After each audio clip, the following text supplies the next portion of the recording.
Cinta Ananda. Nah, selanjutnya saya ingin berkunjung ke lokasi Ibu Dian. Halo Bu Dian. Halo Bu. Iya. Suara saya bisa diterima dengan jelas Bu Dian?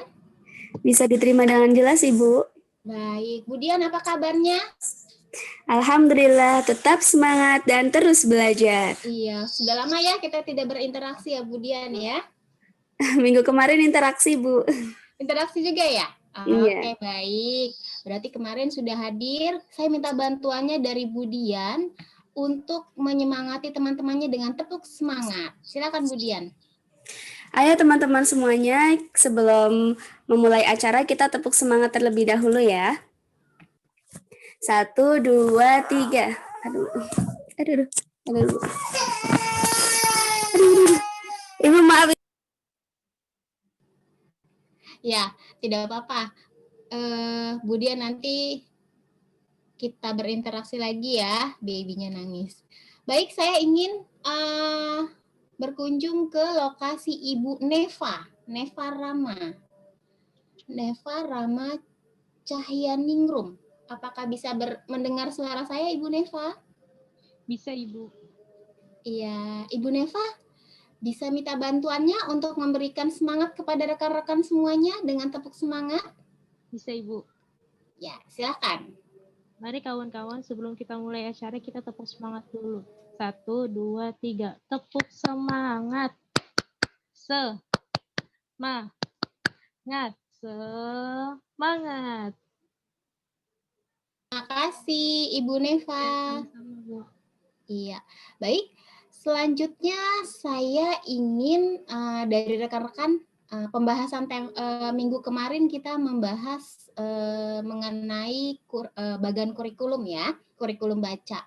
Saya ingin dari rekan-rekan semuanya ini sukarela ya, siapa yang dari rekan-rekan semuanya sudah bisa membuat atau menyanyikan lagu Labimba tetapi dengan liriknya yang diubah. Tempo hari Bu Erva sudah menyampaikan ya, itu nanti liriknya bisa diubah-ubah ya. Jadi bukan hanya mama, papa, bobo, dede, mimi, susu, tidak hanya seperti itu ya, tapi bisa diubah dengan kata-kata lain ya. Dari rekan-rekan semuanya yang bisa berinteraksi, siapa yang ingin sukarela memulai? Ada yang sudah mencoba di dalam kelas? Dereng, mengheningkan cipta ya. Sepertinya saya harus ini nih, menunjuk nih ya. Ibu Lisna. Halo Bu Lisna. Halo, Assalamualaikum Bu Fana. Iya, kalau Bu Lisna sudah pernah menerapkan belum? Pernah. Bimbanya diubah liriknya. Pernah, tapi nggak tiap kali pertemuan, tapi pernah Bu. Pernah, oke. Halo, iya pernah. Kalau sekarang mau coba tidak? Mau coba belajar? Iya, coba ya Bu. Iya, saya coba Bu. Iya. Ya. Mulai ya. 1, 2, 3. Ayo kawan semua, bernyanyilah bimba dengan hati gembira bersama-sama. K-A-K-A-K-K, C-U-C-I cuci, B-A-J-U baju, kakak cuci baju, M-A-M-A mama, M-E-N-C, maaf Bu, M-E-M-A-S-A-K memasak, Gak apa-apa, kita belajar. B-A-Y-A-M bayam, mama memasak bayam, kakak cuci, baba baju, kakak cuci baju, mama memasak, baba bayam, mama memasak bayam, ye, gitu Bu.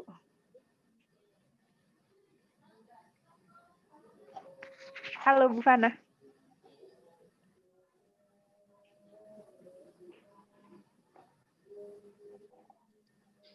Halo.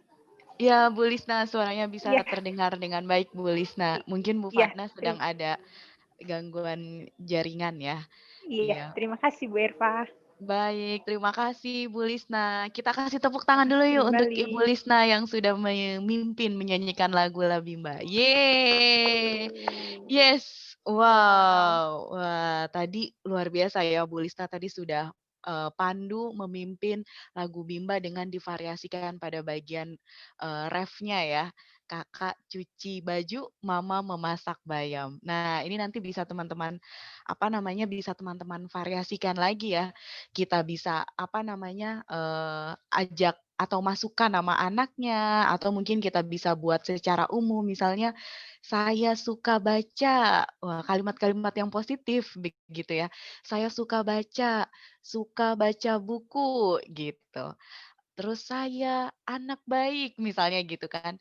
Dodi suka bola misalnya seperti itu. Nah, itu jadi kita, nggak perlu nih teman-teman ya, nggak perlu menyanyikan atau menghafal lagu-lagu umum, di luar Bimba begitu ya, yang banyak ya. Walaupun itu juga bisa kita nyanyikan, tetapi ternyata dengan lagu Bimba ini kita ternyata bisa memvariasikannya begitu teman-teman semua. Oke, mungkin kita coba sapa Ibu Fana. Apakah Bu Fana sudah bergabung kembali? Halo Bu Fana? Oke. Ya, mohon maaf teman-teman, Bu Fana sepertinya sedang ada gangguan jaringan. Ya, jadi Bu Fana belum bisa masuk kembali. Oke, baik. Terima kasih teman-teman semua yang hari ini sudah menyempatkan waktu, meluangkan waktu untuk mengikuti acara pembimbingan pada sore hari ini. Sebelumnya saya mau menyapa terlebih dahulu rekan-rekan semua yang mana kita sudah 1 minggu ini ya tidak berjumpa nih teman-teman. Terakhir kita berjumpa di hari Selasa, hari ini kita mulai berjumpa kembali. Oke, sebelumnya halo Bu Fana. Bu Fana sudah bisa bergabung kembali. Halo Bu Erva. Iya Bu Fana. Iya Bu Fana, tadi sempat terputus jaringannya Bu Fana. Iya Bu Erva, jaringan di saya terkendala tadi. Terima kasih Bu Erva sudah Iya. dibantu. Silakan Bu Erva dilanjutkan. Ya, baik Bu Fana, saya lanjutkan ya Bu Fana ya. Ya Bu Erva. Ya, baik rekan-rekan semua, saya ingin menyapa seluruh rekan-rekan sahabat pembelajar Bimba IWO dimanapun berada. Selamat sore, salam sejahtera untuk kita semua. Assalamualaikum warahmatullahi wabarakatuh. Waalaikumsalam warahmatullahi wabarakatuh. Bagaimana hari ini kabarnya teman-teman semua? Tetap Alhamdulillah. semangat dan terus belajar. Wah, masih semangat ya teman-teman ya? Insya Allah. Masih dong. Iya, mudah-mudahan masih pada semangat ya. Kalau saya lihat dari wajahnya sih, insya Allah masih pada semangat ini nih. Nggak bosen ya. Apalagi dengan teman-teman peserta magang gelombang kelima nih yang sebentar lagi mau berakhir ya. Jangan, yeay, nggak gitu ya. Yeay, akhirnya. Begitu ya. Oke, baik teman-teman semua. Alhamdulillahirabbil alamin. Puji syukur kita panjatkan kehadirat Allah Subhanahu wa taala yang telah menyempatkan kita untuk bertemu kembali di dalam acara pembimbingan pada sore hari ini. Mudah-mudahan acara pada hari ini bisa berjalan dengan lancar ya. Oke, teman-teman. Jadi di sini saya mau menyampaikan kepada rekan-rekan peserta magang 19 Januari 2021 merupakan hari ke-40 teman-teman mengikuti program magang di Bimba IWO. Tidak terasa ya teman-teman ya, ternyata sudah masuk ke hari 40. Nah, jadi untuk teman-teman peserta magang gelombang kelima, kami ingatkan bagi yang belum mengirimkan tugas di luar kelasnya sampai dengan hari ke-40 dimohon untuk mengirimkan tugas di luar kelasnya. Dan di bulan kedua ini untuk tugas di luar kelas di bulan kedua itu hanya sampai di hari ke-42 ya. Jadi ketika teman-teman nanti sudah melewati hari ke-42 itu jatuhnya di hari apa ya? Sebentar saya lihat dulu. Hari Rabu ya, tanggal 20 Januari itu sudah masuk hari ke-42. Nah, ketika teman-teman sudah masuk ke hari 42, nanti di hari ke-43 di hari Kamis, teman-teman masih tetap melakukan pembimbingan di dalam kelas ya. Jadi hanya tugas di luar kelasnya saja yang memang sudah berakhir di hari Rabu. Nah, tetapi untuk kegiatan pembimbingannya itu tetap berjalan sampai hari terakhir di hari Senin, tanggal 25 Januari 2021. Itu untuk teman-teman peserta gelombang kelima. Kemudian untuk teman-teman peserta gelombang ke-6, ini sudah tidak terasa sudah memasuki hari ke-13, sudah masuk minggu ketiga ya, minggu ketiga awal ya. Oke, di mana teman-teman tugas di luar kelasnya di minggu ketiga ini sudah mulai banyak membahas dan praktek-praktek tugas di luar kelas yang berhubungan dengan kurikulum baca, mulai dari kurikulum baca ya. Nanti di akhir minggu ketiga juga ada tugas tentang kelas persiapan begitu. Nah, jadi untuk teman-teman gelombang kelima juga yang tugas di luar kelas bulan kedua itu sebenarnya pengulangan ya, pengulangan dari tugas di luar bulan ke-1, tapi lebih kita, apa namanya, lebih kita fokuskan begitu ya, lebih kita spesifikkan begitu, lebih kita fokuskan ke arah pemahaman terkait kurikulumnya itu kurikulum baca ya. Di mana kurikulum bacanya yang teman-teman kerjakan untuk tugas di luar kelasnya, untuk kurikulum baca di yang dasar begitu, dari huruf simbol AIWO, verbal begitu ya, yang dasar-dasarnya verbal, 4 HVK, 4 HVS, kemudian huruf simbol AIWO dan baca 1A begitu. Nah, baik teman-teman, di sini kita akan membahas beberapa hal ya. Pertama yang ingin saya bahas adalah, ayo sama-sama kita coba review kembali, kita coba meluruskan kembali terkait pemahaman dan penerapan kita mengenai Bimba AIWO interview. Ya sebenarnya tidak hanya interview saja ya, tetapi lebih secara menyeluruh Bimba AIWO. Bagaimana meluruskan pemahaman dan penerapan terkait metode Bimba AIWO, baik Bimba AIWO tatap muka maupun nanti Bimba AIWO interview. Nah, untuk teman-teman peserta gelombang kelima, karena sudah memasuki bulan kedua, mungkin sebagian teman-teman ada yang sudah diobservasi ya kelasnya ya, mulai kemarin hari Senin, kemudian hari ini di hari Selasa. Hari ini saya tadi masuk ketemu sama Bu Endang ya, Bu Endang ya. Iya, juga tadi ada siapa ya satu lagi ya, saya lupa ya. Mungkin tadi juga ada Bu Fana ya masuk juga ke eh, teman-teman peserta gelombang kelima. Nah, di sini kita ingin menguatkan kembali, kita mau mengingatkan kembali terkait penerapan eh, kurikulum, terkait penerapan metode, khususnya untuk Bimba AIWO interview yang saat ini sebenarnya teman-teman sedang jalankan atau praktekkan begitu ya.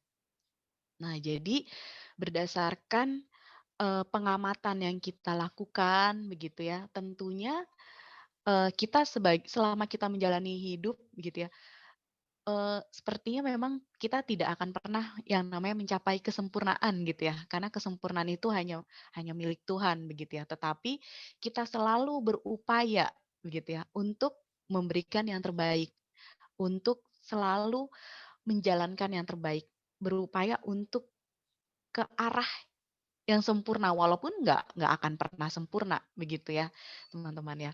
Nah jadi dari pengamatan kita yang sudah coba kita lakukan begitu ya, terkadang dari penerapan teman-teman begitu ya ada yang mungkin hal sepele tapi sebenarnya ini sangat penting dan terkadang dilupakan begitu ya. Salah satunya adalah menyanyikan lagu Cinta Ananda di kegiatan pembuka. Nah, ini terkadang yang apa namanya, dilupakan begitu ya. Mungkin ini dianggap sepele begitu ya, tapi sebenarnya ini sangat penting lagu Cinta Ananda ini, gitu.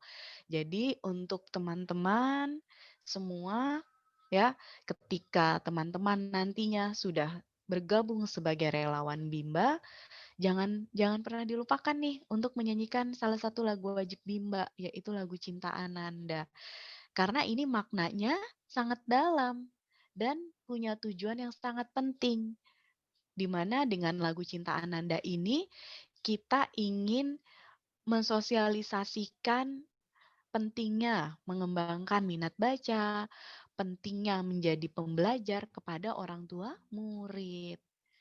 Seperti itu, teman-teman. Jadi, lagu Cinta Ananda ini sengaja dibuat untuk memberi pemahaman kepada orang tua agar orang tua mau menjadi pembelajar. Pembelajar di sini artinya orang tua bisa memahami, mengerti anak, bukan minta dimengerti. Ya, mencintai anak. Nah, di mana mencintai anak itu ya dengan cara mengerti. Begitu ya. Ketika kita mengerti anak, ya itu tandanya kita mencintai anak. Kita sudah berupaya untuk menjadi pembelajar. Ketika kita memahami, mengerti anak. Begitu. Dalam bentuk seperti apa? Pengertian seorang dewasa gitu ya, seorang tua gitu ya, atau orang tua mengerti anaknya bagaimana? Ya, ketika dalam proses membimbing minat baca dan minat belajar, orang tua mengerti anaknya adalah ya bahwa anak ini tidak boleh dipaksa, tidak boleh dipaksa belajar, begitu ya. Proses pembimbingannya harus menyenangkan, begitu teman-teman. Jadi ini jangan ditinggalkan menyanyikan lagu Cinta Ananda ketika di kegiatan pembuka. Nggak lama-lama kok, begitu ya setelah kita menyanyikan lagu doa sebelum belajar, La Bimba, Cinta Ananda, paling lama 5 menit begitu ya. 3 sampai paling lama 5 menit lah. Seperti itu teman-teman. Nah, kemudian yang berikutnya adalah yang perlu kita luruskan dan kita kuatkan lagi, yang sangat penting adalah mengenai penerapan paradigma Bimba. Jadi prinsip Bimba yang pertama adalah kita jangan pernah lepas dengan paradigma Bimba. Jadi setiap kali kita ketemu anak, membimbing anak, baik secara tatap muka maupun secara interview gitu ya, itu nggak boleh lepas dari paradigma Bimba. Nah, apa sih paradigma Bimba? Paradigma Bimba ini adalah proses membimbing minat baca dan minat belajar dijadikan sebagai landasan berpikir oleh kita gitu. Jadi kita membuat landasan berpikir kita nih bahwa oh ya, proses membimbing minat baca dan minat belajar ini kita jadikan sebagai dasar, sebagai landasan berpikir kita. Jadi setiap kita ketemu anak, ya kita diniatkan membimbing minat baca, bukan mengajarkan membaca, bukan les baca, bukan membuat anak mampu membaca. Nah, itu yang harus kita terus ingat dan terus kita luruskan penerapannya gitu teman-teman. Jadi terus ketika kita mau memulai kegiatan Bimba, nah ini harus kita niatkan. Bahkan sebagai komunitas Bimba, sebelum mulai kegiatan Bimba, semua komunitas Bimba itu diwajibkan membaca 7 nilai dasar Bimba. Nah, nanti teman-teman juga sama ketika bahkan sebelum menjadi relawan Bimba gitu ya. Sebelum teman-teman memulai kegiatan Bimba, alangkah baiknya kita membaca 7 nilai dasar Bimba. Walaupun kita sendiri gitu ya, tetap dibaca 7 nilai dasar Bimba. Karena ini juga menjadi suatu hal yang wajib. Tujuannya ya untuk menguatkan kita agar nggak lepas nih dari paradigma Bimba. Bahwa ketika kita membimbing anak, Ya kita membimbing minat baca anak, bukan mengajarkan, bukan les baca, seperti itu, teman-teman. Ya, jadi ketika kita paradigmanya sudah diluruskan, nah nanti kita hatinya jadi lebih nyaman, jadi lebih enak gitu ya dalam membimbing anak. Kenapa? Karena kita jadi lebih bisa menikmati. Ketika kita diniatkan untuk membimbing minat, nah pastikan untuk menumbuhkan minat, syarat mutlaknya adalah harus fun learning. Nggak mungkin bisa minat kalau tidak fun learning. Nah, ketika kita menerapkan fun learning, tentunya kita juga pastinya akan merasa senang gitu kan. Karena kita berusaha untuk ceria, kita berusaha untuk memotivasi anak, tentunya kepribadian kita juga jadi lebih nyaman gitu. Hati kita jadi lebih nyaman ketika kita menerapkan paradigma Bimba, membimbing minat baca dan minat belajar. Begitu. Bandingkan kalau kita nggak menggunakan paradigma Bimba. Ketika kita membimbing anak, orientasi kita kemampuan. Oh ya, gimana caranya supaya anak yang saya bimbing bisa baca, bisa tulis, mampu berhitung gitu ya. Wah, itu pasti kita nggak menikmati. Kita bisa tergelincir atau kita bisa terpleset jadi ke arah les baca. Karena orientasinya mampu. Ketika kita orientasinya anak mampu, kita akhirnya lupa sama prosesnya. Kita nggak memperhatikan prosesnya. Akhirnya nanti kecenderungannya memaksa, biasanya gitu, dipaksakan. Begitu, ketika lepas dari paradigma Bimba. Nah, kemudian prinsip yang kedua adalah kita harus selalu menjadi pembelajar.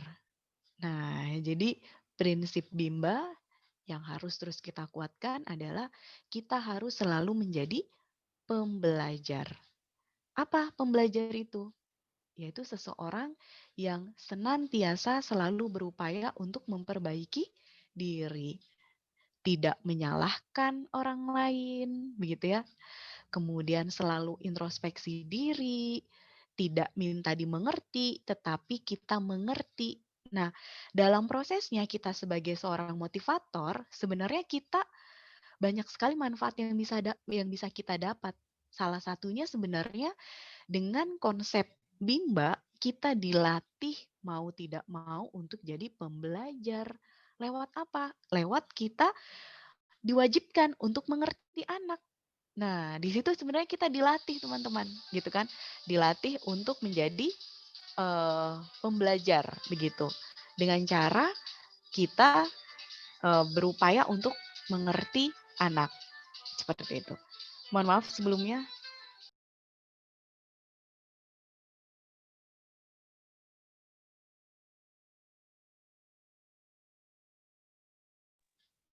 Ya, mohon maaf, saya coba lanjutkan kembali.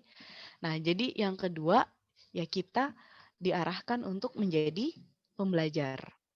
Kemudian yang ketiga, prinsip Bimba adalah kita senantiasa berbuat baik. Nah, jadi teman-teman, ketika kita memutuskan untuk bergabung di Bimba sebagai relawan, begitu ya, relawan pendidikan, wah berarti teman-teman ketika teman-teman memutuskan, oh ya, saya memutuskan ingin menjadi relawan. Saya berniat untuk menjadi relawan pendidikan di Bimba IWO. Nah, berarti relawan itu bukan hanya sebagai status ya, tetapi jiwa, bukan hanya status saja, tetapi jiwa kita, kepribadian kita, ya kita merasanya sudah sebagai relawan.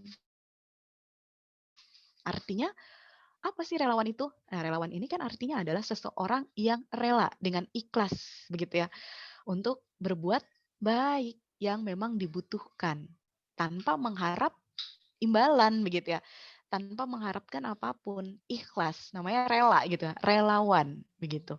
Nah, jadi di Bimba ini prinsipnya ya kita berbuat baik kepada anak dengan kita bimbing minat baca dan minat belajarnya, yang mana nilai minat baca dan minat belajar ini jauh lebih besar dibandingkan, kalau mau kita bandingkan ya, nilai minat baca ini jauh lebih besar dibandingkan nilai SPP yang orang tua bayar setiap bulannya gitu. Orang tua anggaplah misalnya standarnya di Bimba sebulan 280.000 misalnya gitu ya. Nah, itu 280.000 itu nilainya sangat kecil dibandingkan dengan manfaat yang didapat oleh orang tua ketika anaknya punya minat baca, punya minat belajar. Wah, apalagi kita nih, kita membimbing minat baca dan minat belajar ini adalah sesuatu hal yang sangat baik. Dan ini bentuk kebaikan ya yang teman-teman tanamkan kepada anak-anak, kepada orang tua, begitu ya. Dan sebenarnya ketika kita berbuat baik, manfaat yang paling besar didapat bukan untuk orang yang kita kasih kebaikan, tapi justru manfaat yang paling besar adalah untuk diri kita sendiri. Ketika kita niat berbuat baik, justru manfaatnya bukan untuk orang yang kita berikan kebaikan, tapi yang utama justru manfaatnya untuk diri kita sendiri. Itu yang jauh lebih besar. Kita jadi lebih nyaman, kita jadi lebih bahagia, begitu kan?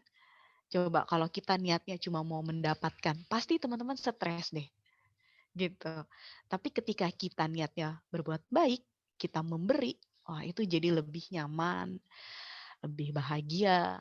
Ketika kita nggak mudah kecewa, begitu ya, nggak mudah kecewa karena memang kita niat untuk memberi. Nah itu teman-teman prinsip-prinsip yang harus terus teman-teman jaga ya ketika nanti teman-teman sudah bergabung di Bimba sebagai relawan Bimba. Itu yang perlu teman-teman kuatkan terus ya, teman-teman ingat terus begitu ya teman-teman ya. Nah, berikutnya terkait teknis di dalam penerapan di dalam kelasnya. Yang perlu kita perbaiki adalah yang pertama tentang prinsip dari Bimba itu sendiri, kegiatan utama atau kegiatan prioritas Bimba, yaitu bermain baca-bacaan. Nah, di sini ayo sama-sama yuk kita perbaiki terus, kita tingkatkan terus bagaimana ya supaya kegiatan bermain baca-bacaan di dalam kelas itu waktunya dari hari ke hari terus meningkat, teman-teman, durasi waktunya gitu. Dimana yang namanya prioritas atau utama berarti kan itu menjadi sesuatu hal yang sangat penting begitu ya. Sangat pentingnya di sini bisa ditandai atau kita bisa melihat kegiatannya ini bermain baca-bacaan ini sudah menjadi kegiatan utama atau belum, itu bisa kita lihat dari durasi waktunya. Dari durasi waktu selama 30 plus 10, berapa lama kegiatan bermain baca-bacaan yang dilakukan. Jadi indikatornya seperti itu. Apakah motivator sudah bisa menerapkan bermain baca-bacaan menjadi kegiatan prioritas atau belum adalah pertama kita lihat dari durasinya. Berapa lama nih anak bermain baca-bacaan bersama motivatornya? Meningkat nggak dari waktu ke waktu? Seperti itu ya. Kemudian yang kedua yang kita lihat adalah dari selain tadi dari durasi begitu ya. Yang kedua adalah dari jumlah kata yang dibaca oleh anak. Begitu. Jumlah katanya semakin banyak nggak? Semakin meningkat nggak total perbendaharaan kata yang dibaca oleh anak? Gitu. Itu bisa dilihat apakah motivator sudah menerapkan prioritas bermain baca-bacaan atau belum. Jadi maksudnya gini ya, kita ketika di awal kegiatan inti bukan hanya sekedar, ayo Kak main baca-bacaan yuk. Udah gitu ya. Tanpa kita lihat apakah durasi waktunya meningkat, apakah jumlah katanya semakin bertambah banyak, kemudian apakah anak semakin senang. Nah itu perlu diperhatikan tuh. Semakin senang ketika mengulang permainan baca-bacaan. Nah itu indikatornya teman-teman. Dan indikator yang keempat, apakah anak semakin mampu, semakin terampil membacanya. Ini karena menjadi dampak ya. Ketika bermain baca-bacaan itu berhasil diterapkan oleh motivator, tercapai tujuannya, maka akan berdampak anak menjadi terampil. Karena kan hukum pendidikan itu ya, the law of exercise, the law of effect dulu. Ketika menyenangkan pasti akan diulang sama anak. Nah, kemudian the law of exercise. Ketika diulang-ulang, anak akan jadi mampu. Nah, maka indikator yang keempat adalah kita bisa melihat anak semakin meningkat keterampilan membacanya. Begitu, teman-teman. Ketika anak malah justru ketika diarahkan atau diterapkan bermain baca-bacaan dia jadi semakin menurun, berarti ada sesuatu nih yang harus kita perbaiki, yang harus kita evaluasi. Ada di mana nih kesalahannya? Ketika menurun minatnya, ya maka akan berdampak menurun juga kemampuannya, menurun juga keterampilannya. Begitu teman-teman. Jadi ayo sama-sama ketika kita menerapkan kegiatan bermain baca-bacaan, bukan cuma oh ya, udah ajakin anak nih main baca-bacaan. Tapi kita nggak melihat kualitas bermain baca-bacaannya, tidak melihat kuantitasnya, begitu ya. Jadi ketika main baca-bacaan, dibuat semenyenangkan mungkin, dibuat anak mau mengulang, begitu. Dengan cara apa? Ya harus dimotivasi, begitu kan? Kemudian yang kedua ya harus small step system. Apa yang dibacanya? Pastikan modul yang dibaca adalah modul yang sudah dikuasai anak. Begitu. Jadi bukan hanya kegiatan main baca-bacaan ini di kegiatan inti, di awal kegiatan inti saja, ya itu nggak sampai 5 menit gitu ya. Udah cuma 1 lembar gitu ya. Habis itu fokusnya malah ke bermain modul baru gitu. Fokusnya malah bermain modul selingan.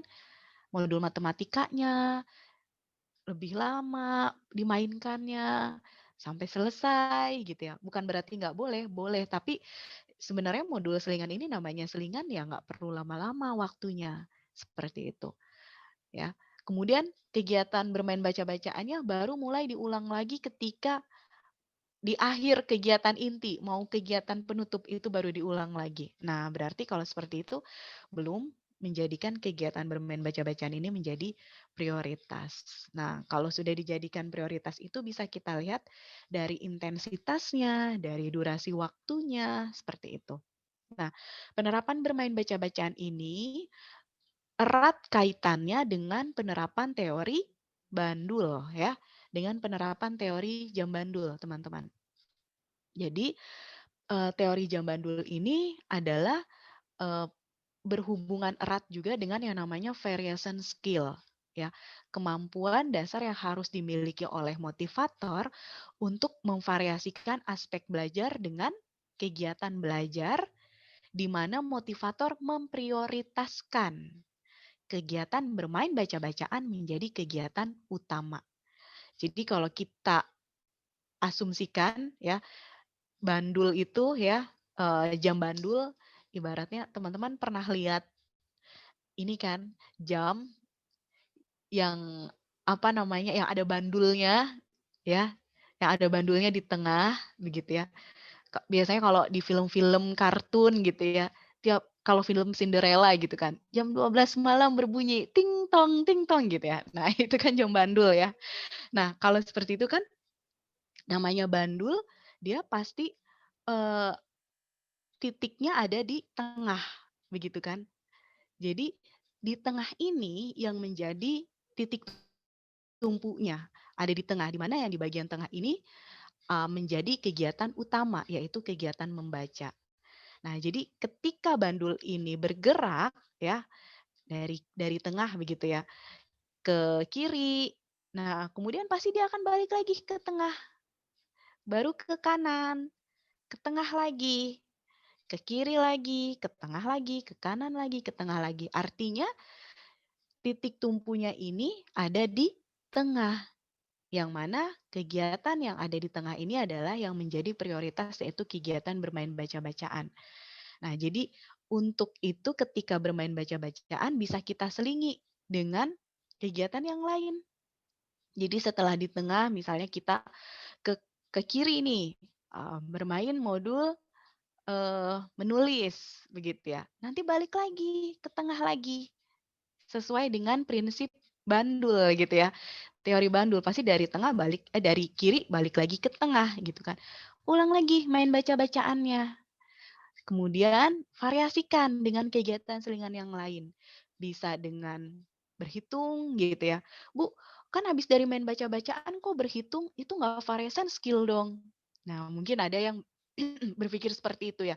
Habis main baca-bacaan kok diselingin sama matematika sih? Itu kan sama-sama kognitif gitu.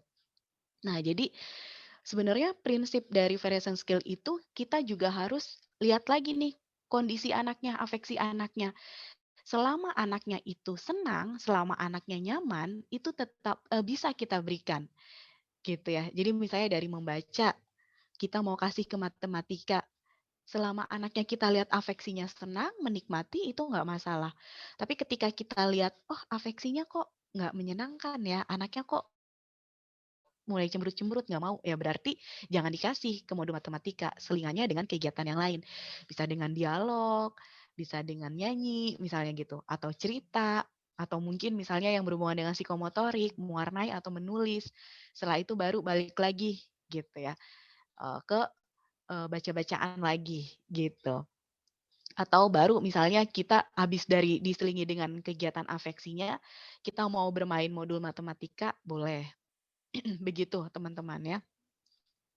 Jadi sebenarnya prinsipnya ketika kita penerapan di dalam kelas, selain kita harus menerapkan metode Bimba, yang paling penting juga kita harus selalu evaluasi afeksi anak setiap saat ya. Evaluasi afeksi anak harus dilakukan setiap saat. Jadi kita lihat terus apakah anak ini menikmati atau tidak proses bermain sambil belajarnya bersama dengan kita gitu. Jadi kalau ada anak yang mulai cemberut-cemberut, mulai murung, mulai bete gitu ya, mulai jalan-jalan, nggak ada di depan kamera, itu kita harus cepat-cepat alihkan gitu. Ah, kenapa nih? Ada apa nih? Kita cepat-cepat kasih kegiatan, kita cepat-cepat tindak lanjuti gitu, teman-teman ya. Nah, itu yang ingin saya sampaikan terkait hal-hal yang perlu kita luruskan dan kita kuatkan lagi baik dari pemahaman kita maupun dari penerapan gitu. Mungkin dari penjelasan saya ada yang ingin teman-teman tanyakan atau mungkin ada yang masih teman-teman kurang pahami, teman-teman bisa sampaikan pertanyaan. Mungkin itu Bu Fana dari saya sementara. Iya, Bu Erva. Terima kasih Bu Erva atas penyampaiannya ya terkait tadi mengenai prinsip ya, prinsip-prinsip di Bimba seperti apa saja, kemudian prioritasnya kita ya nanti di dalam kelas seperti apa ya. Terima kasih Bu Erva telah mengingatkan kita kembali. Jadi terkadang ya memang ketika kita di dalam kelas dengan sikon yang beraneka ragam ya, ini membuat kita menjadi terkadang tergelincir ya, atau jadi terbawa arus ya. Nah, disinilah rekan-rekan semuanya di sini diingatkan kembali oleh Ibu Erva ya mengenai tujuan kita ya di Bimba itu harusnya seperti apa sih ya, yang bagaimana ya, dengan tujuannya pastinya ke rekan-rekan dulu, ke semuanya ya, karena nanti manfaatnya rekan-rekan semua yang akan menerima ya, di mana rekan-rekan semuanya harus menikmati prosesnya. Kalau nggak menikmati prosesnya, nggak mungkin rekan-rekan semuanya bisa bimbing murid ya. Nah, berarti bukan membimbing, nanti mengajarkan. Nah, itu yang tidak diperbolehkan di Bimba ya. Kita bukannya mengajarkan tapi membimbing ya. Membimbing dan mengajar tadi Bu Erva sudah sampaikan ya, berbeda. Kalau membimbing ada metode ya yang harus kita masukkan ke dalamnya ya, dan ada prinsip tadi hukum pendidikan ya. Di situ harus kita gunakan terus, jangan sampai lepas dari itu ya. Yang pastinya lagi utamanya paradigma Bimbanya ya. Baik, Nah, untuk rekan-rekan semuanya terkait tadi penyampaian Bu Erva, tentunya itu adalah hal yang mendasar nanti akan rekan-rekan semua lakukan di dalam kelas. Nah, saya rasa nih dari rekan-rekan semuanya ketika sedang praktek punya banyak kendala, ya. Kalau nggak punya banyak kendala, nggak berarti rekan-rekan semua tidak bergerak ya, tidak grow ya. Jadinya pasti ada kendalanya. Nah, saya ingin dari rekan-rekan semuanya di sini kendalanya apa yang paling masih mengganjal atau masih perlu, aduh kayaknya saya masih perlu meningkatkan diri saya ini deh gitu ya. Nah, di sini kesempatan rekan-rekan semuanya untuk bertanya. Kalau dari Bu Erva, apakah sudah ada yang resan Bu Erva? Belum ada Bu Fana. Oke, kalau belum ada saya suka banget ini. Saya mau jalan-jalan ini ya. Saya mau ke lokasi rekan-rekan semuanya. Saya mau ke Ibu Yulfaida. Halo Bu Yulfaida. Apakah kita bisa berkomunikasi? Suara Bisa, saya Ibu. bisa. Iya, halo Bu Yulfaida. Salam kenal ya. Saya baru lihat ini. Ya. Salam, Ibu. Iya. Ibu sudah berapa kali pertemuan di dalam kelas? Udah 7 kali sama kemarin ada 9 kali atau 9 kali. Baik. kemarin terakhir. Oke, baik. Dari yang Bu Yulfaida sudah alami di kelas ya 9 kali pertemuan, apa kendalanya Bu Yulfaida ya? Kalau di sini kita nggak usah di sini kita lebih senangnya menyampaikan kendala ya. Oke, kendalanya apa Bu? Lebih banyak di doang sih internetnya gitu, sinyalnya suka putus-putus. Nah, kan jauh ya orang ke Bandung. Terus jadi itu putus-putus nanti keluar. Kalau di saya bagus, cuman di anak-anaknya gitu sinyalnya pada buruk. Cuman kalau anak-anak sih udah ya ceria gitu, udah suka belajar, terus kadang suka Oke. iya. Kalau untuk penerapan prioritas bimbanya bagaimana Bu? Saya panggilnya siapa ini ya? Zahra aja. Oh, Ibu Zahra. Iya. Oke, Bu Zahra, bagaimana penerapan prinsip prioritas di dalam kelasnya Bimba AIUEO ini, interview ini, bagaimana? Kalau Ibu Zahra mengaplikasikannya bagaimana? Sampai di mana progresnya? Baru sampai kayak menyanyikan lagu, terus udah mulai bermain modul, terus kadang kalau anaknya pas awal-awal mau belajar tuh kadang suka ditanya sama saya, dialog dulu, terus habis itu baru saya ajak, yuk kita main, yuk kita bermain modul, apa mau main tiket apa gitu, mau tiket yang mana gitu, berapa gitu. Dan anak-anaknya juga udah antusias banget gitu. Sebelum saya pegang kan sama Bu Suci, dipegang dulu, saya cuma liatin gitu. Pas sesudah saya yang lanjut gitu, yang megang anak-anak, tapi tetap diawasi sama Bu Suci. Sama, jadi anak masih tetap ceria gitu, alhamdulillah. Oke. Kan asik gitu ya, bikin anak-anak tuh gimana gitu, biar ceria, semangat belajarnya. Oke, baik.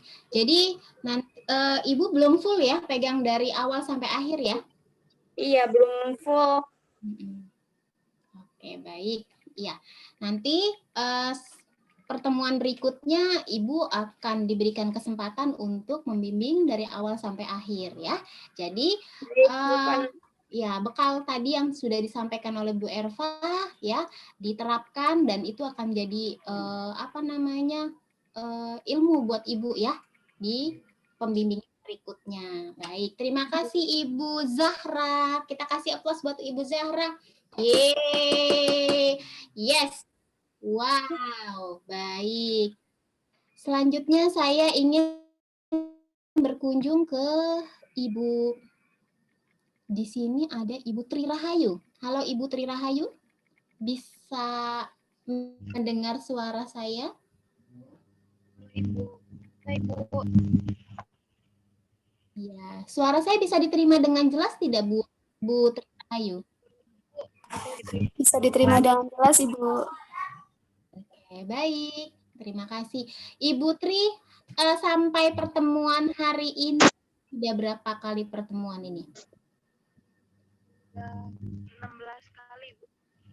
16 kali. Baik. Kalau dari 16 kali pertemuan, apa kendala yang Ibu Tri ingin sampaikan ke kami? Apa sih ya?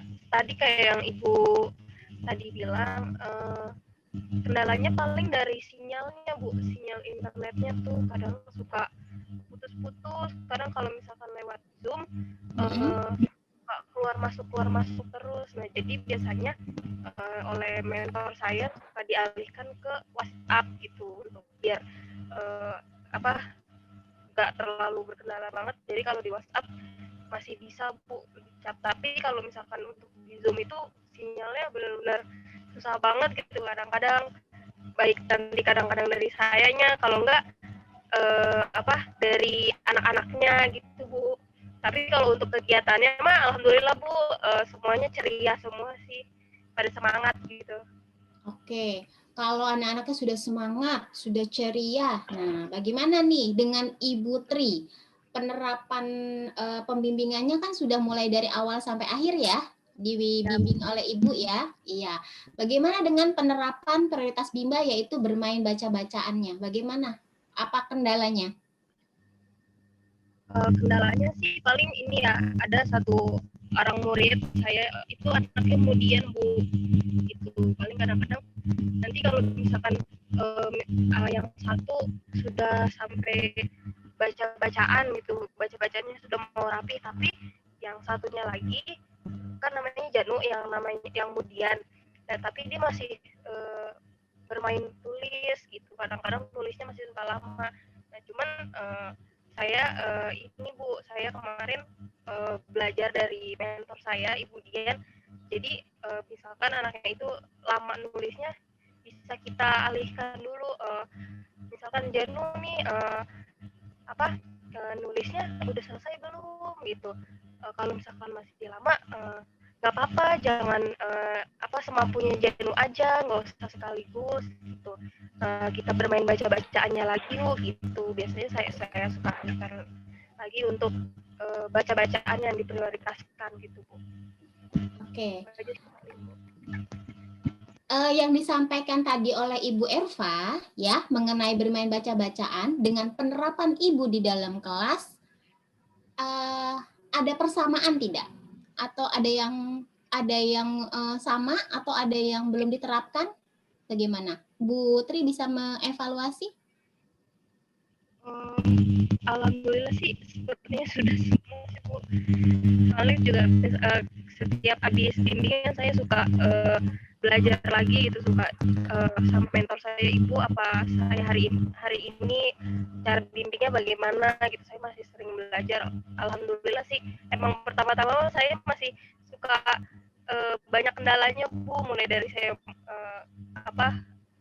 kayak lupa-lupaan sama lirik lagu Cinta Ananda. Saya suka lupa menyampaikan lagu Cinta Ananda pas awal-awal bimbing. Dari awal sampai akhir tuh saya pas kendalanya cuma di situ doang.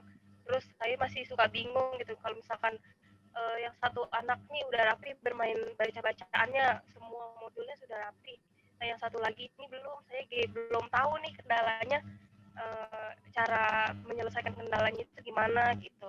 Cuman untuk kesini-sininya alhamdulillah, Bu, sudah bisa lumayan lah. Oke. Dari jumlah kata yang dibaca oleh anak ya, tadi yang sudah disampaikan oleh Ibu Erva, dari hari ke hari selama Ibu masuk ada perbedaan nggak? Peningkatan atau penurunan menurut Bu Tri? Ada Bu, alhamdulillah ada peningkatan. Oke. Tadinya kan untuk yang Janu ini masih 4 HVK aja, terus ke lama-lama meningkat jadi ke 5 HPS, terus sudah bisa ke yang eng-engnya yang berimbuhan kata ang itu sudah bisa Bu sekarang. Alhamdulillah. Oke, baik. Ketika di dalam kelas lebih banyak waktu bermain baca-bacaan atau menulis atau kegiatan selingannya? Menurut Bu Tri bagaimana? Kalau menurut saya untuk kegiatan menulisnya sih nggak terlalu difokusin ya, soalnya kan emang prioritasnya baca-bacaan. Paling kadang suka kegiatan selingannya itu Bu, suka menarik garis, kalau apa kadang-kadang anak sukanya menarik garis gitu, paling itu doang sih. Oke, lebih banyak waktu selingannya atau bermain baca-bacaannya kalau Bu Tri lihat? Kalau yang saya lihat sih baca-bacaannya sih, alhamdulillah. Kadang-kadang suka ini, kalau misalkan anaknya nih habis bermain baca-bacaan terus mau menghitung, terus anaknya mau habis berhitung nggak mau main baca-bacaan lagi gitu. Kadang-kadang saya suka alihkan, ajak dialog dulu gitu, ajak anak biar tertarik main baca-bacaan lagi gitu. Nanti anak itu bakal ngikut gitu. Ya udah deh sekarang main baca-bacaannya dulu gitu. Itu Bu. Oke, baik Ibu Tri Rahayu. Iya, kita kasih aplaus buat Ibu Tri Rahayu. Yeay. Yes. Wow, terima kasih ya Bu Tri. Iya. Selanjutnya ini ada pertanyaan dari Ibu Endang. Ya, kita ke pertanyaan Ibu Endang. Assalamualaikum Bu Erva dan Bu Fana. Saya ingin bertanya, apakah boleh dari awal sampai akhir anaknya hanya bermain baca-bacaan saja tanpa mengerjakan modul dan anaknya pun senang bermain baca-bacaan terus? Terima kasih. Ya, Bu Erva, silahkan. Ya, baik. Terima kasih Bu Fana. Ya, itu tadi pertanyaan dari Bu Endang ya. Apakah boleh anaknya bermain baca-bacaan terus tanpa mengerjakan modul yang lain gitu ya dari kegiatan dari awal sampai akhir. Oke, jadi prinsipnya karena di Bimba ini kita fokus pada pengembangan minat baca ya Bu Endang ya. Jadi ketika anak tadi memilih kegiatan yang ingin dia lakukan dari awal sampai akhir itu baca-bacaan saja, itu tandanya berarti anaknya sudah tumbuh minat bacanya. Sudah sangat baik pertumbuhan minat bacanya. Jadi diperbolehkan Bu, gitu. Bagus malah gitu kan. Ketika anak tersebut tadi sudah tumbuh minat bacanya gitu. Nanti ketika anak tersebut kan sudah suka nih, sudah minat sama membaca, maunya main baca-bacaan. Nanti ada waktunya kok di mana anak juga nanti kemampuan menulisnya juga akan meningkat Bu. Ketika tadi kemampuan sudah suka sama kegiatan bermain baca-bacaan, berdampak anak jadi terampil membacanya, nanti kemampuan menulisnya juga akan mengikut begitu. Jadi itu tidak menjadi sesuatu yang masalah ya ketika misalnya anak tadi memilih untuk bermain baca-bacaan dari awal sampai akhir begitu. Jadi tidak apa-apa diperbolehkan. Sebenarnya ketika tadi anak itu bermain baca-bacaan gitu ya dari awal sampai akhir, sebenarnya itu juga kita mungkin berpikir, oh berarti nggak bervariasi dong, cuma kognitif aja. Sebenarnya itu anak juga melakukan suatu variasi, kegiatan yang bervariasi ketika membaca. Karena kan ketika anak membaca, anak paham maknanya, anak jadi senang, gitu kan. Ketika lihat gambarnya, mungkin misalnya masih baca kata gitu ya, dibaca katanya, kemudian dilihat gambarnya lagi, oh ya ternyata aku betul bacanya nih, gambarnya betul, tarik garisnya, anak senang gitu kan. Jadi itu udah bervariasi sendiri ketika anak tadi ya kegiatannya itu memilih kegiatan baca-bacaan dari awal sampai akhir gitu. Yang penting kita lihat bahwa itu tidak dilakukan dengan terpaksa oleh anaknya begitu. Itu Bu Fana dari saya. Mungkin Bu Fana ingin menambahkan, silahkan Bu Fana.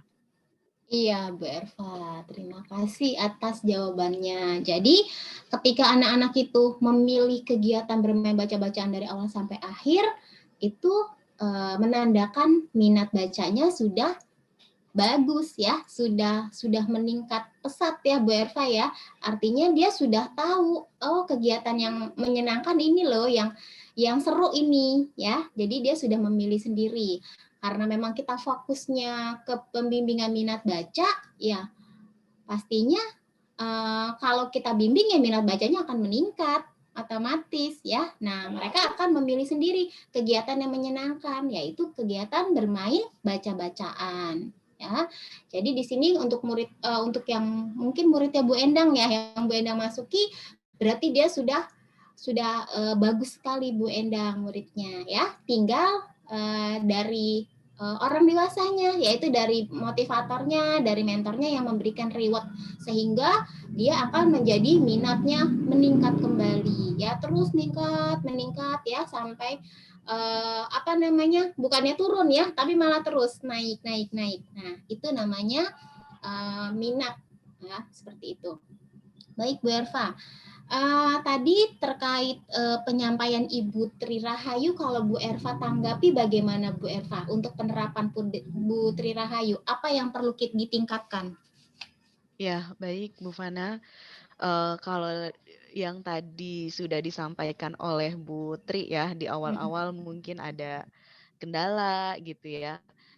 Dalam lupa lirik, lupa syair, itu sesuatu hal yang wajar ya Bu ya gitu.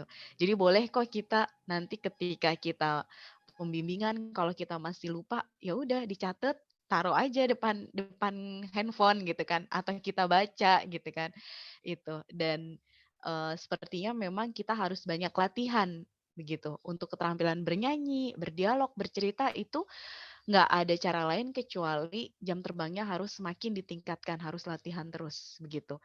Jadi ya terus ketika sedang tidak membimbing murid, ya kita harus latih terus nih kalau misalnya kekurangan kita, oh ya kayaknya saya masih suka lupa lirik nih, boleh dibantu dengan ada catatannya, teksnya gitu ya. Terus di luar jam pembimbingan kita ulang-ulang terus gitu ya. Sambil mandi misalnya gitu, sambil nyanyi aja gitu kan. Nanti juga lama-lama hafal kok Bu, inget gitu ya. Itu. Kemudian terkait tadi sinyal. Nah, memang ini menjadi satu hal yang penting begitu ya yang harus diperbaiki ketika kita menjalankan pembimbingan secara Bimba Interview di mana pembimbingan Bimba Interview ini kan secara online, pastinya sangat berpengaruh yang namanya sinyal atau jaringan. Jadi memang mau tidak mau ketika kita memutuskan untuk nantinya bergabung di Bimba Interview, maka mau tidak mau ya kita harus memenuhi persyaratan sebagai motivator interview. Salah satunya sinyal gitu. Jadi ya kita harus upayakan bagaimana nih supaya sinyalnya bagus gitu ya. Supaya perangkatnya juga mendukung seperti itu. Jadi ketika sinyalnya nggak bagus ya sulit deh. Apalagi kalau motivatornya ya yang memang sinyalnya yang nggak bagus dari motivatornya begitu. Nah ini akan jadi sulit ya pembimbingannya jadi tidak berjalan efektif begitu. Nah kemudian berikutnya tadi untuk anak yang mudian. Nah, kendala di awal ketika mengajak anak bermain baca-bacaan, menemui anak yang mudian nih. Anaknya ketika bermain baca-bacaan terkadang mau, terkadang enggak gitu ya.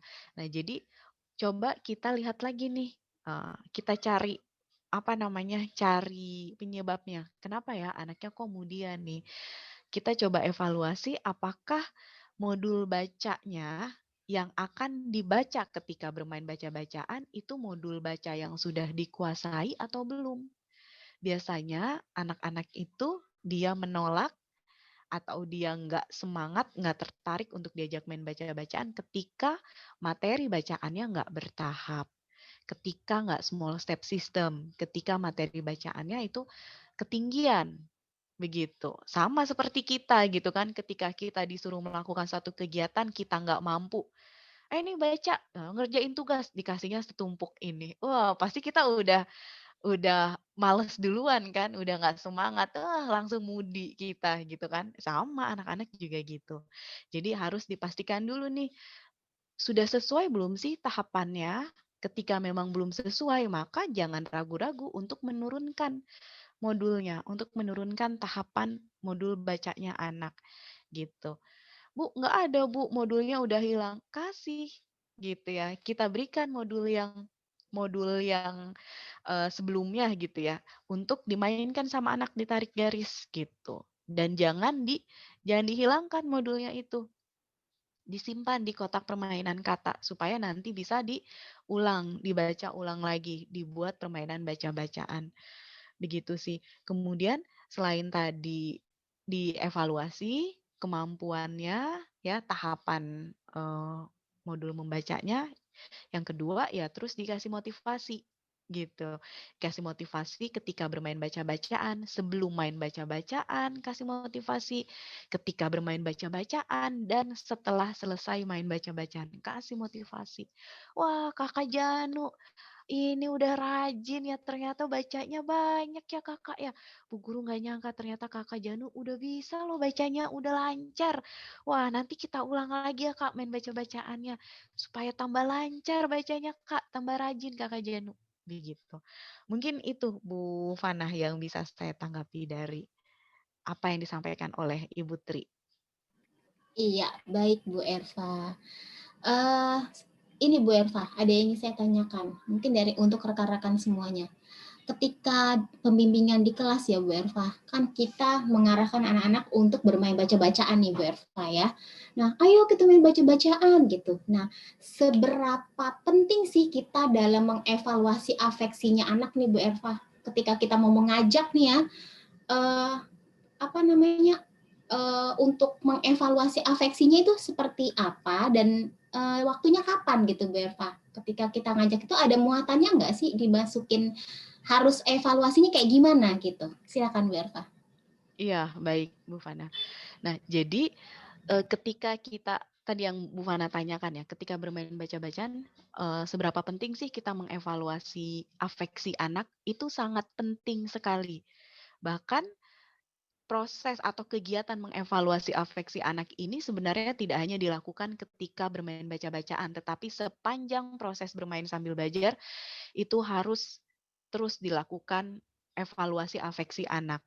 Nah, karena kegiatan bermain baca-bacaan ini menjadi prioritas, ketika anak bermain kegiatan prioritas, bermain baca-bacaan, tentunya yang harus kita evaluasi yang utama adalah afeksi anak. Dan ini menjadi hal yang sangat penting, teman-teman. Karena dari situ kita bisa lihat apakah anak ini senang atau tidak. Ketika kita tadi tujuannya adalah membimbing minat baca, maka ini harus melekat nih proses evaluasi afeksi anak. Karena kita perlu melihat anak ini senang nggak ya ketika diajak main baca-bacaan, menikmati nggak sih? Nah, karena nanti ini menjadi pondasi buat terbentuknya minat baca dan menjadi salah satu syarat untuk tercapainya fun learning gitu. Jadi tanpa kita evaluasi afeksi anak, sepertinya untuk penerapan fun learning sulit deh tercapai.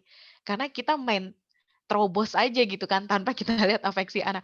Ayo Kak, pokoknya main baca-bacaan Kak. Tapi nggak kita lihat afeksinya dia senang atau enggak gitu kan. Akhirnya nggak tercipta suasana fun learning.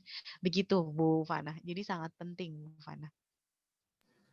Iya, Bu Erva. Jadi untuk mengevaluasi afeksinya ini sebelumnya atau di tengah-tengah atau nanti aja nih udah selesai main baca-bacaan baru kita evaluasi. Seperti apa Bu Erva idealnya? Nah, jadi evaluasi afeksi anak ini kita lakukan setiap saat ya, baik itu sebelum main baca-bacaan, ketika anak bermain baca-bacaan, dan setelah anak bermain baca-bacaan itu terus kita evaluasi gitu. Afeksinya, suasana hatinya senang atau enggak. Dari mana kita bisa lihat?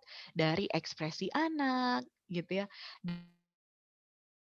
Dari sikapnya, dari ucapannya, kita lebih gampang evaluasi afeksi anak-anak dibandingkan evaluasi afeksi orang dewasa gitu ya. Mungkin kalau orang dewasa kita evaluasi afeksinya bisa-bisa kita salah persepsi nih, gitu kan.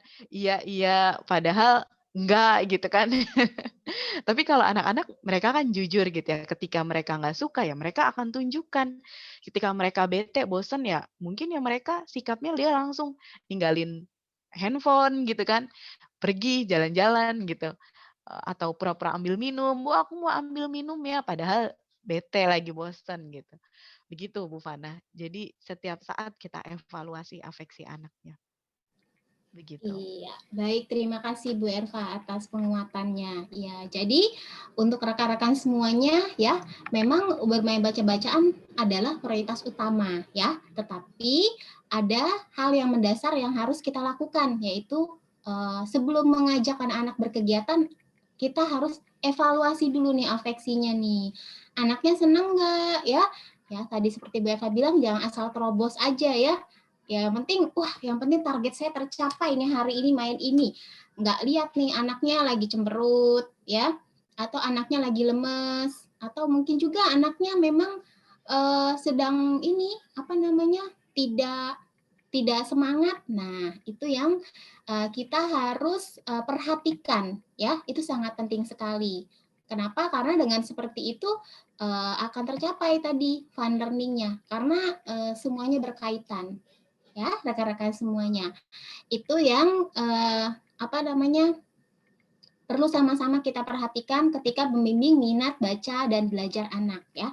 Kalau tidak membimbing minatnya, mungkin bisa dengan cara terobos-terobos aja ya. Tetapi di sini kita membimbing minat baca dan belajar anak ya. Yang pasti di sini kita harus mengutamakan hatinya anak dulu. Ya, baru bisa terbangun yang namanya minatnya meningkat ya. Itu. Baik. Dari yang saya lihat tidak ada pertanyaan lagi ya. Oke, baik. Berarti pada sore hari ini ya pembimbingannya kita cukupkan di saat ini ya. Untuk rekan-rekan semuanya, semoga nanti apa yang sudah disampaikan oleh Ibu Erva bisa diterapkan di dalam kelas, kemudian juga diterapkan juga di dalam keseharian rekan-rekan ya. Mungkin rekan-rekan punya anak, punya ponakan, punya adik ya. Ini ilmunya fleksibel, bisa digunakan di mana saja ya. Baik. Alhamdulillahirrabbilalamin, kita sudah sampai di penghujung acara pada sore hari ini ya. Sama-sama kita ucapkan hamdalah bersama-sama. Alhamdulillahirrabbilalamin ya. Kita bisa ketemu lagi, bisa belajar kembali ya. Dan tentunya ilmu yang sudah kita sama-sama terima ya. Ini ilmu di Bimba, ilmunya harus praktek. Jadi harus diterapkan di dalam kelas ya. Bukan hanya terima masuk kuping kanan, keluar kuping kiri ya, tapi masuk kuping kanan, kuping kiri juga diaplikasikan, direnungkan kembali, dievaluasi lagi. Oh iya ya, tadi yang sudah disampaikan oleh Bu Erva, apa yang kurang dari saya? Apa yang harus saya tingkatkan? Ya, karena tadi Bu Erva sudah sampaikan, kita harus jadi pembelajar. Ya, kalau di Bimba harus jadi pembelajar. Kalau tidak jadi pembelajar, nanti yang ada rekan-rekan semuanya merugi ya, buang-buang waktu. Oke? Baik, alhamdulillahirrabbilalamin ya. Pada sore hari ini kita sudah menyelesaikan kegiatan kita yaitu belajar bersama ya. Sama-sama kita belajar ya untuk meningkatkan kemampuan kita masing-masing di sini ya. Jika seperti itu saya akhiri kegiatan pada sore hari ini ya. Saya ucapkan terima kasih atas partisipasi rekan-rekan semuanya ya, atas antusias dari rekan-rekan semuanya ya. Terima kasih. Saya tutup. Wassalamualaikum warahmatullahi wabarakatuh. Waalaikumsalam Warahmatullahi wabarakatuh. Terima kasih. Terima kasih Bu Fana. Assalamualaikum. Waalaikumsalam Bu Lisna.